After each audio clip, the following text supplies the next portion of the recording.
نبدأ وياكم الحلقة 24 من مسلسل حمدية، لكن قبل ما نفوت بالأحداث لا تنسون تشتركون بقناتنا الثانية واللي راح تلقون الرابط مثبت بالتعليقات. بعد ما كانت حمدية قاعدة تشر الملابس، فجأة يجي شخص من وراها بهدوء ويغمض عيونها، وحمدية تلتفت بسرعة ويطلع هنا محمد ابن أبو محمد. حمدية تتفاجأ وتقول له هاي ايش جاي تسوي؟ رايد شي؟ محمد يرد بخجل ويقلها ايه رايد، ويطلع من جيبه خاتم محبس ويقلها هذا محبس جبته لك، شوفي ايش قد حلو. وحمدية تستغرب وتقول له ليش تحكي بصوت واطي؟ شنو عمه ما تدري؟ ومحمد يقلها لا ما تدري. حمدية تاخذ المحبس وتلبسه وتبتسم وتقول له كلش حلو اشكرك حمودي. محمد يخجل ويتركها ويمشي، لكن هذا الموقف يبين انه محمد بدا يتعلق بحمدية اكثر. نروح الكريم وسارة. سارة تحكي ويا كريم وتقول له تدري اول مرة احس اكو رجال بظهرنا ويحمينا، بس اللي يقهرني لما انت تتذكر انك جاي على مود الفلوس مو على مودنا. كريم يرد عليها بهدوء ويقولها لو ما اني اساعد اهلي كان اشتغلت عندكم ببلاش. وهنا يظهر التوتر بينهم ويبقى السؤال هل فعلا سارة وامها صادقات مع كريم لو اكو شيء مخفي؟ سارة تكمل كلامها وتقول له لازم تجمع كل الفلوس حتى نأمن مستقبلنا. فجأة هنا تدخل ام سارة، وسارة تقول لامها يما كريم يريد يحكي وياك بموضوع. وام سارة ترد وتقول قول يا كريم، لكن سارة بسرعة ترد بدال كريم وتقول لامها كريم بعد ما يريد راتبه، يريدك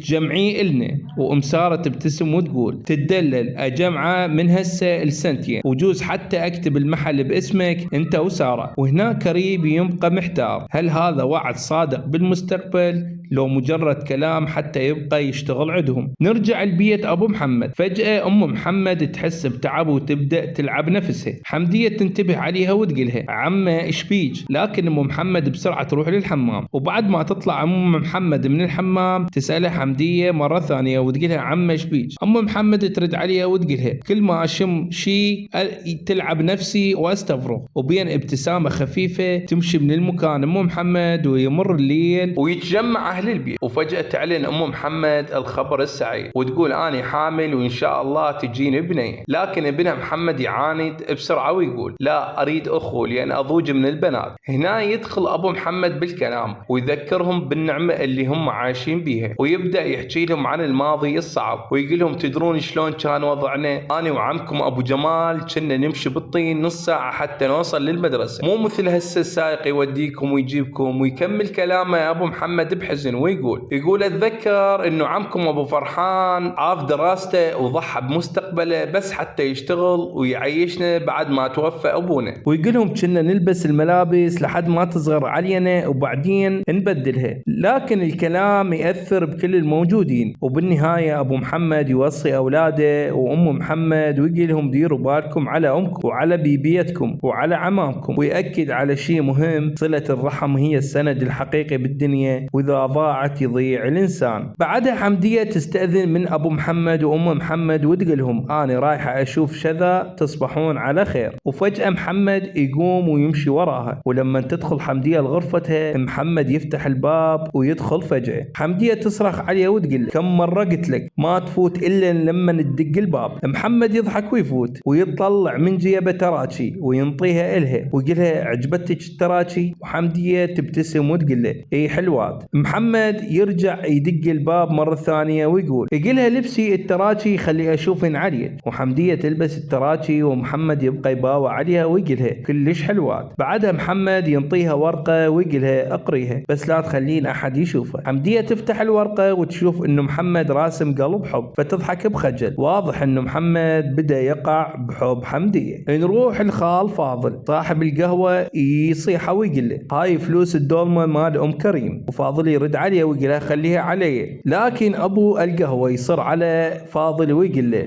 لا ما يصير، ام عبود تريد 3 جدار دولمه عازمه الاهل وتريدها من ايد ام كريم، وهذا دليل انه طبخ فريده بدا ينتشر ويصير عليه طلب. بعد مرور 6 اشهر يروح ابو محمد واهل البيت ابو فرحان، وابو محمد يسلم على سعدي ابو ستار. لكن سعدي ابو ستار اول ما يشوف حمديه يبقى صافن عليها ومركز بنظراته، والكل يدخل يدخل للبيت، لكن سعدي يبقى يباوع عليها شوية وبعدين يعوفه ويروح. واضح انه شيء جديد ممكن يصير بين سعدي وحمدية. داخل البيت ام فرحان نايمة على الارض، وابو محمد يقرب عليها ويقعدها ويقلها البيت وحشة من دونك، نكمل وترحين وياي بعد ما اخليك هنا. لكن ام فرحان ترفض وتقله اني بعد ما اروح ما اقدر اعوف عصام وحده. ابو محمد يستغرب ويقلها ليش نايمة بالقاع لا مخدة ولا فراش؟ فتبكي امه وتقله شو اسوي بالفراش والمخدة وابني جوا التراب. كلماتها تكسر القلب. ابو محمد يقومها ويقعدها على القنفة. ام محمد تبكي وتقول اريد اموت واخلص. وهنا حمدية تقرب منها وتسألها بحنان بيبي شلونك؟ فترد عليها ام فرحان وهي تبكي وتقولها ولك يمه عصومي راح وخلاني. فتحضنها حمدية بقوة ومشهد الحزن يسيطر على الجميع. نروح البيت فريدة وانعام قاعدين يسوون دولمة ويجهزون طلبات الزبائن. فريدة تقول للانعام تدرين ابو المطعم اللي كنت اودي له خبز عارض محله للايجار وسعره مناسب، شنو رايك ناجره ونسوي اكل بالمطعم ونبقى بنفس الوقت نسوي اكل للبيوت؟ انعام تفكر شوي وتقول زين منو يقعد بالمطعم؟ رياجيلنا كلهم بالشغل، واذا اشتغلنا وحدنا راح نسمع حكي من الرايح والجاي. فريدة تهز براسها وتقول هم صدق شلون لعد؟ انعام تقولها والله ما ادري. لكن فريدة ترد بثقة وتقولها مالك علاقة اني القى حل. واضح انه فريدة مصممة انه تكبر مشروعها. نروح المشهد الثاني. ابو ستار اللي هو سعدي قاعد يسوي اكل لاطفاله بالبستان، وفجأة تدخل ام محمد وياها حمدية ويسلمون عليه. ابو ستار يرد السلام، لكن اول ما يشوف حمدية يرتبك ويبان من نظراته انه معجب بيها ويقول لهم تفضلوا ما يصير ترحون بدون ما اضيفكم، ويطي عرنوس الحمدية ويبقى صافن بيها وهي تاخذه وتروح. وابو ستار يبقى يباوع عليها ويقول زارتنا البركة. واضح انه القصة جديدة ممكن تبدي من هسه. نروح البيت الخال فاضل. فريدة تحكي ويا كريم وتقول له ليش ما تنطيني فلوسك اللي مجمعهن اشغلهن الك بالمطعم؟ والخال هنا يعجبه الكلام ويقول خوش فكرة. لكن الخال يلاحظ انه كريم ساكت فيقول له شو ساكت؟ وين فلوسك؟ وين جاي توديهن؟ كريم يرد عليه ويقول له انا ضامهن على مود اتزوج بيهن. فريدة تضحك وتقول له وين الزواج؟ بعدك صغير، بعد لك 5 سنين حتى تفكر بالزواج، انطيني الفلوس اشغلهن الك. لكن كريم يفاجئهم ويقول اصلا الفلوس مو يمي. والخالي يتفاجئ ويسأله يقول له لعد يم منو الفلوس؟ كريم يرد يقول له الفلوس يم ام سارة. الخالي ينصدم ويقول له ليش مخليهن يمهن؟ اخاف ياكلون فلوسك. لكن كريم يدافع عنهم ويقول مو انا راح اتزوج بنتها، هي ضامتهن يمها كمهر. الخالي يضرب كف في كف ويقول الفريدة شايفت لك هالدماغ سز شلون؟ وبعدين يلتفت الكريم ويقول له بغضب لك ابني هاي هي وبنتها جاي يضحكون عليك ومشغلينك عندهم ببلاش. لكن كريم يبقى يدافع عنهم ويقول له لا يحبوني، وام سارة تجمع الفلوس مهر لبنتها شلون اتزوجها بالمستقبل ببلاش؟ الخالي يتنهد ويقول للفريدة شايفت لك هيك مطي. وبعدين يوجه كلام الكريم بحزم ويقول له باكر تروح لام سارة وتقولها ابوي يريد فلوس الشغل كله، لو اروح اكسر المحل على راسه وراس اللي خلفه. ويكمل كلامه بلهجة حازمة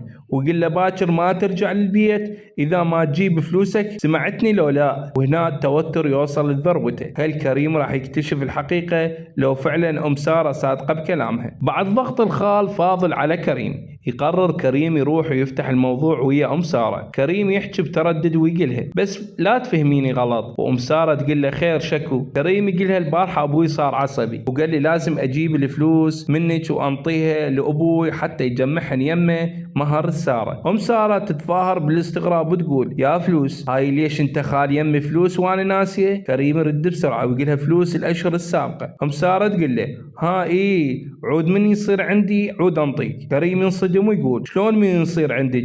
انت مو قلت ضامتهن يمك؟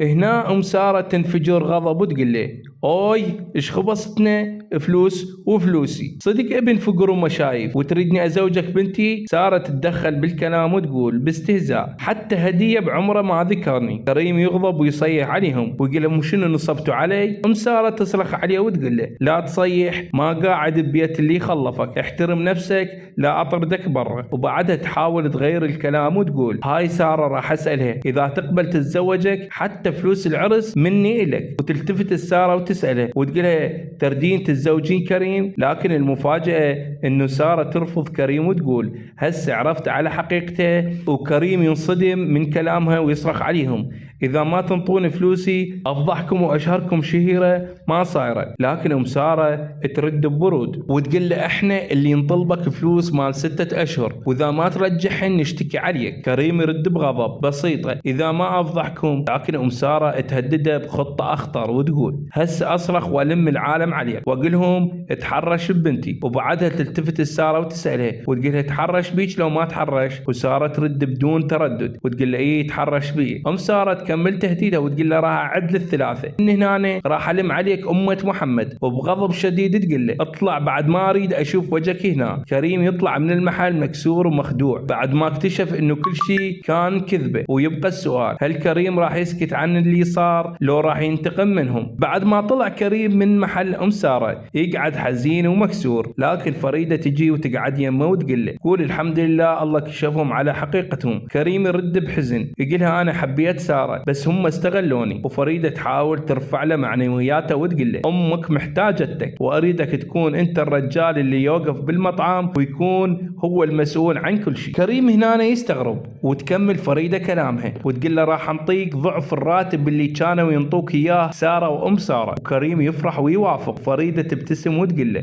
لا تضوج ماكو شيء يسوى تنزل دموعك على موده. وهنا فريدة وكريم وأنعام يقررون يفتحون المطعم ويأجرون المحل من صاحب المطعم القديم، وبالفعل يباشرون بتنظيف المحل وترتيبه. وبهذا تكون فريدة بدأت طريقها نحو حياة أفضل بعد سنوات من الفقر والجوع اللي عاشته هي والخال وكريم. لكن من بعيد يظهر صديق فاضل اللي نصب عليه سابقا ويوقف من بعيد ويباوع على فاضل وهو يشتغل بالقهوة والشر واضح بعيونه وكأنه شيء خطير راح يصير لاحقا. نرجع البيت أبو محمد يصيح حمدية ويقلها لقيت لك رجال يتزوجك. وحمدية تنصدم وترد بسرعة وتقول له لا أريد أبقى يمكم. لكن أبو محمد يرد بحزم ويقولها ما يصير، الرجال سعدي أبو ستار طالبك وعنده بيت وتصيرين ملكة بيتك. محمد تتدخل وتقول له انطي وقت الحمدية تفكر وش دعوة الملحة مال هذا سعدي. لكن أبو محمد يرد ويقول للحمدية شو تقولين؟ حمدية تتكلم وهي متأثرة وتقول له ما أقدر أعيش بلا إياكم وما أريد أتزوج، وشلون إذا تزوجت أواجه زوجي. لكن أبو محمد يرد بكلام صادم ويقولها كل هاي المدة أروح أنا أسأل عن زوجك وماكو أي خبر عنه. ويكمل كلامه أنت أصلا شلون تزوجتي؟ لا تعرفين اسمه ولا عنوانه ولا عندك عقد زواج ولا حتى جنسية ما عندك. ويضيف ويقولها بس لا تطلعين حياله يمكن سالفتك كلها ما لها أي أساس. هنا أم محمد توقف بوجه أبو محمد ويقول له دعوف البنية لا تلح عليها. ويبقى قلب حمدية حار بين الخوف من الماضي والضغط حتى تتزوج. في هذه الأثناء يظهر أبو ستار سعدي ويبدأ يوضح حقيقته أكثر ويتضح أنه عنده طفلين ولد وبنية. لكن الكلام ما يوقف هنا، فالناس تتكلم عنه وتقول أنه شخص قاسي ومشاكل كثيرة تدور حوله، حتى أن بعض يقول أنه كان متزوج وقتل زوجته أو طلقها ودزها لأهلها. والله أعلم شنو الحقيقة. هذا الكلام يخلي حمدية تدخل بحيرة كبيرة، تقعد وحدها تفكر وتقول ليش ما جاي أعرف أفكر. وبعدها تباوع البنت شذا وتقول بحزن هاي ما تريد بيت يحتويها. حمدية تبقى ضايعة بين الصح والغلط، بين مستقبل بنتها وبين خوفها من المصير المجهول. وفجأة يجي محمد ويدق الباب ويفوت على حمدية، وحمدية تباوع عليه وتقول له ليش تباوع من شباك الباب؟ مو عيب اللي جاي تسويه محمد يرد ويقولها لا مو عيب. وبعد لحظة صمت يقولها بصراحة حمدية أنا أحبك وما راح أخليك تتزوجين لا سعدي ولا غيره. حمدية تنصدم من كلامه وتقول له حمودي أعرف جايت الشاقة، أنا مثل أختك كبيرة وأنت أخوي الصغير. لكن محمد يصر ويقول غمض عيونك، وحمدية بهالأثناء تغمض عيونها. محمد يتقرب منها خطوة بخطوة، لكن فجأة حمدية تضربه براجدي بقوة، ومحمد يتراجع وهو غاضب ويقولها إذا ما خليتك تندمين يا خدامة مو صوتي أنا اللي انطيتك وجه بسيطة. ومحمد يطلع من الغرفة وهو معصب وغضبان، وتبقى حمدية مصدومة وخافة من اللي صار. وهنا تنتهي الحلقة 24 من مسلسل حمدية بعد تصاعد الأحداث والمفاجآت الكبيرة. ويبقى السؤال الكبير للحلقة القادمة، هل ستوافق حمدية على الزواج من سعدي؟ وماذا سيفعل محمد بعد ما انكشفت حقيقته ومشاعره؟